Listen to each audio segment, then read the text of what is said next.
যুক্তরাষ্ট্র ও ইসরায়েল যদি ইরানের বিরুদ্ধে আবারও সামরিক আগ্রাসন চালায় তাহলে যুদ্ধ শুধু মধ্যপ্রাচ্যে সীমাবদ্ধ থাকবে না। পবিত্র কোরআনের আয়াত উদ্বুদ্ধ করে ইরানের Islamic revolutionary guard corps IRGC বলেছে, এবার এমন সব স্থানে পাল্টা হামলা হবে যা তাদের কল্পনারও বাইরে।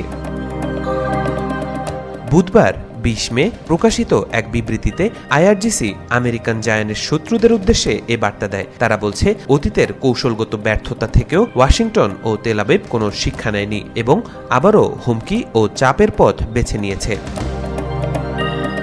বিবৃতিতে বলা হয়, যুক্তরাষ্ট্র ও ইসরায়েল বিশ্বের সবচেয়ে ব্যয়বহুল সামরিক শক্তি ব্যবহার করে ইরানের বিরুদ্ধে হামলা চালালেও তখনও ইরান তার পূর্ণ সামরিক সক্ষমতা ব্যবহার করেনি।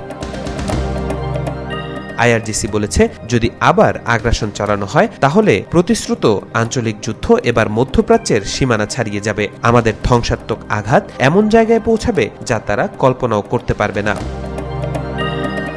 কোরআনের একটি আয়াত উদ্বুদ্ধ করে বাহিনীটি জানায়, আমরা যুদ্ধের মানুষ, ফাঁকা বক্তব্য নয়, যুদ্ধক্ষেত্রেই আমাদের শক্তি দেখতে পাবে বিশ্ব।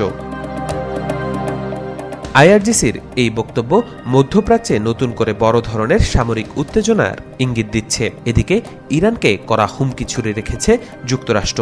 আন্তর্জাতিক গণমাধ্যমগুলো বলছে, ইসরায়েলে ইতিমধ্যে সামরিক বিমান ও রসদ মজুত করা শুরু করেছে যুক্তরাষ্ট্র।